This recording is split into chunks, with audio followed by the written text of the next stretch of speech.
दोस्तों, actor make Mohan अपने वक्त के दिग्गज कलाकार रह चुके हैं। उन्हें सांभा के नाम से जाना जाता है। फिल्म शोले में उनके बोले गए 3 शब्द पूरे 50,000 आज भी बहुत लोकप्रिय है। वो बॉलीवुड के ऐसे खलनायक हैं जो अपने लुक्स के लिए हमेशा चर्चाओं में रहे। केवल एक डायलॉग बोलकर ये खलनायक हिंदुस्तान में ही नहीं बल्कि दुनिया भर में मशहूर हो गए। 5 दशकों तक ये फिल्म इंडस्ट्री में एक्टिव रहे और कई शानदार और सुपरहिट फिल्मों में इन्होंने काम किया। अभिनेता मेक मोहन का जन्म 24 अप्रैल साल 1938 को अविभाजित भारत के कराची में हुआ था। इनके माता पिता ने इनका नाम रखा था मोहन। इनका पूरा नाम और असली नाम मोहन माखीजानी है, लेकिन दोस्तों ने इन्हें मेक कहकर पुकारना शुरू कर दिया। इनके पिता ब्रिटिश आर्मी में कर्नल की हैसियत से सेवारत थे और वो चाहते थे कि ये भी बड़े होकर आर्मी ही ज्वाइन करे। ये जब मात्र 2 साल के थे तब इनके पिता का ट्रांसफर कराची से लखनऊ हो गया। इनकी शुरुआती पढ़ाई भी लखनऊ में ही हुई। बचपन से ही मेक को क्रिकेट खेलने का बड़ा शौक था।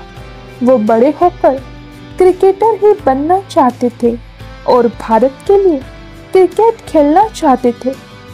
भारत के आज़ाद होने के कुछ सालों के बाद मेक क्रिकेटर बनने का ख्वाब लेकर मुंबई आ गए। उन दिनों में मुंबई ही भारत में इकलौती ऐसी जगह थी जहां क्रिकेट की ट्रेनिंग सबसे अच्छी दी जाती थी। मुंबई में इन्होंने जय हिंद कॉलेज में दाखिला ले लिया और कॉलेज की क्रिकेट टीम के लिए खेलने लगे। लखनऊ के जिस स्कूल में इन्होंने पढ़ाई की थी और मुंबई के जय हिंद कॉलेज में भी महान अभिनेता सुनील दत्त इनके सहपाठी रहे थे। क्रिकेट तो ये खेलते ही थे, इन्होंने अपने कॉलेज में होने वाले नाटकों में भी हिस्सा लेना शुरू कर दिया था। इसी दौरान एक नाटक में इनकी एक्टिंग अभिनेत्री शौकत कैफी ने देखी। शौकत को इनकी एक्टिंग बड़ी पसंद आई। उन्होंने मेक मोहन को सलाह दी कि ये अच्छी एक्टिंग करते हैं, इसीलिए एक्टिंग करना जारी रखें और इब्ता भी ज्वाइन कर ले। शौकत कैफी की बात मेक को बड़ी सही लगी और फिर इन्होंने एक्टिंग को सीरियसली लेना शुरू कर दिया और एक्टिंग की बारीकियां सीखने के लिए फिल्मालय नाट्य संस्थान में दाखिला भी ले लिया। उसके बाद ये मशहूर फिल्म मेकर चेतन आनंद के साथ बतौर असिस्टेंट डायरेक्टर काम करने लगे और फिर आखिरकार वो फिल्म आई जिसमें मेक मोहन को पहली दफा कैमरा फेस करने का मौका मिला। कहना चाहिए कि चेतन आनंद ने अपने इस चेले के काम से खुश होकर अपनी फिल्म में इन्हें कैमरा फेस करने का मौका दिया। ये फिल्म थी साल 1964 में रिलीज हुई हकीकत। हालांकि इससे पहले ये जंगली और चाचा चा में नजर आ चुके थे, लेकिन उन फिल्मों में ये केवल खाना पूर्ति वाले एक्टर थे। इन्हें एक भी डायलॉग नहीं मिला था। इनकी दूसरी फिल्म थी आओ प्यार करें, जो कि साल 1964 में ही रिलीज हुई थी। इस फिल्म में भी इन्होंने एक छोटा सा रोल निभाया था, लेकिन वो रोल इन्होंने बड़े ही माहिराना अंदाज में निभाया था। वैसे तो इन्होंने अपने फिल्मी करियर में 200 से भी ज्यादा फिल्मों में काम किया था, लेकिन इन्हें सबसे ज्यादा पॉपुलैरिटी मिली थी फिल्म शोले से। फिल्म शोले में इनका केवल एक ही डायलॉग था, लेकिन उसी डायलॉग ने इन्हें हिंदुस्तान के बच्चे बच्चे के बीच में लोकप्रिय कर दिया। जब रमेश सिप्पी ने मेक मोहन को सांभा का रोल ऑफर किया था तो इन्होंने वो किरदार करने से मना कर दिया था। मीडिया रिपोर्ट्स के अनुसार बेहद कम डायलॉग्स होने के कारण इन्होंने उस रोल में दिलचस्पी नहीं दिखाई थी। हालांकि बाद में इन्होंने फिल्म में काम किया और जब फिल्म खत्म हुई तो मेक मोहन की आंखों में आंसू थे। वो बेहद दुखी थे। दरअसल जब फिल्म का प्रीमियर था उस दौरान मेक मोहन ने रमेश सिप्पी से शिकायत की थी। मेक ने फिल्म के डायरेक्टर रमेश सिप्पी से कहा था कि तुमने मेरे सारे सीन काट दिए। इस पर रमेश सिप्पी ने जवाब दिया कि फिल्म काफी ज्यादा लंबी हो रही थी, इसलिए तुम्हारे सीन काटने पड़े। केवल तुम्हारे ही नहीं और भी कईयों के सीन काटे गए हैं। लेकिन मेक, अगर ये फिल्म चल गई तो पूरी दुनिया तुम्हें सांभा के नाम से जानेगी। हुआ भी कुछ ऐसा ही। 15 अगस्त साल 1975 को जब शोले फिल्म रिलीज हुई तो रमेश सिप्पी की बात सच हुई। शोले की रिलीज के बाद इनका डायलॉग पूरे 50,000 हर किसी की जुबान पर चढ़ गया। फिल्म की सफलता के बाद सभी लोग मेक मोहन को सांभा के नाम से बुलाने लगे और आज भी इन्हें सांभा के नाम से ही जाना जाता है।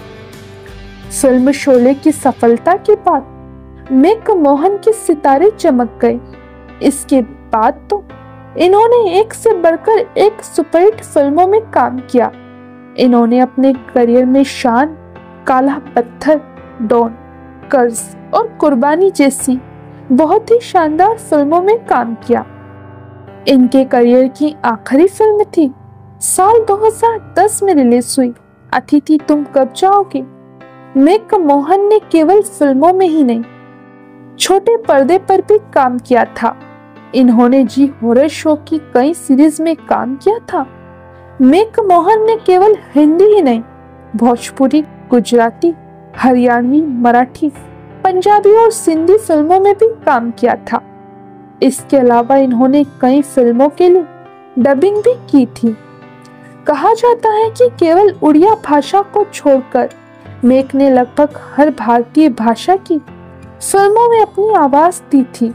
साथ ही अंग्रेजी, रशियन और स्पेनिश भाषा की फिल्मों को भी मेक ने अपनी आवाज दी थी। शोले के सांभा यानी मेक मोहन की निजी जिंदगी की अगर हम बात करें तो इन्होंने मिनी से साल 1986 में शादी की थी। मिनी एक आयुर्वेदिक डॉक्टर थी। मेक मोहन की अपनी पत्नी से पहली मुलाकात तब हुई जब मेक मोहन के पिता जुहू के आरोग्य निधि हॉस्पिटल में एडमिट हुए थे। तब उनके बीच पहली बार बातचीत शुरू हुई थी। बाद में यह रिश्ता आगे बढ़ा और दोनों ने शादी कर ली। मिनी से इन्हें 2 बेटियां मंजरी माकीजानी और विनीता माकीजानी तथा एक बेटा विक्रांत माकीजानी हुए। इनकी बड़ी बेटी मंजरी माकीजानी भी फिल्म इंडस्ट्री में एक्टिव है और वो एक राइटर, प्रोड्यूसर और डायरेक्टर है। मशहूर अभिनेत्री रवीना टंडन मेक मोहन की सगी भांजी है। फिल्म इंडस्ट्री के लोग मेक मोहन को एक नेकदिल इंसान कहते हैं। बताया जाता है कि मेक बेहद मृदुभाषी और बेहद पढ़े लिखे इंसान थे। अंग्रेजी भाषा पर मेक की जबरदस्त पकड़ थी। वो न केवल बढ़िया अंग्रेजी बोलते थे बल्कि अंग्रेजी में लिखते भी थे।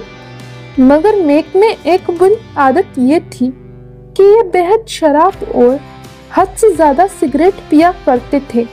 कहा जाता है कि सिगरेट के तो मेक इतने ज्यादा आदी थे कि एक सिगरेट बुझती भी नहीं थी और वो उसी सिगरेट से दूसरी जला लिया करते थे।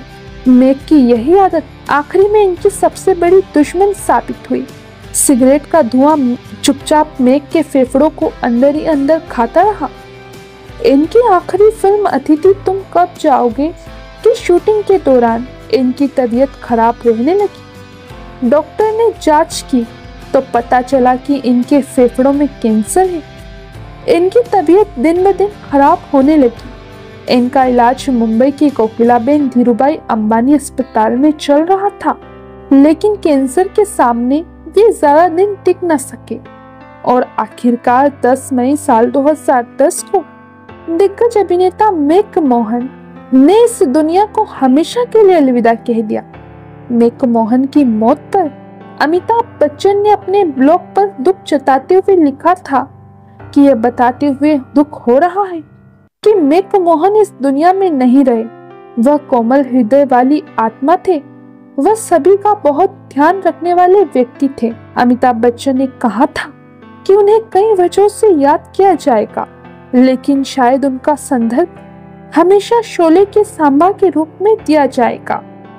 मेक मोहन को इस दुनिया से गए सालों गुजर गए हैं। वो अपने आप में एक बेहद अनोखे इंसान और बड़े ही शानदार अभिनेता थे।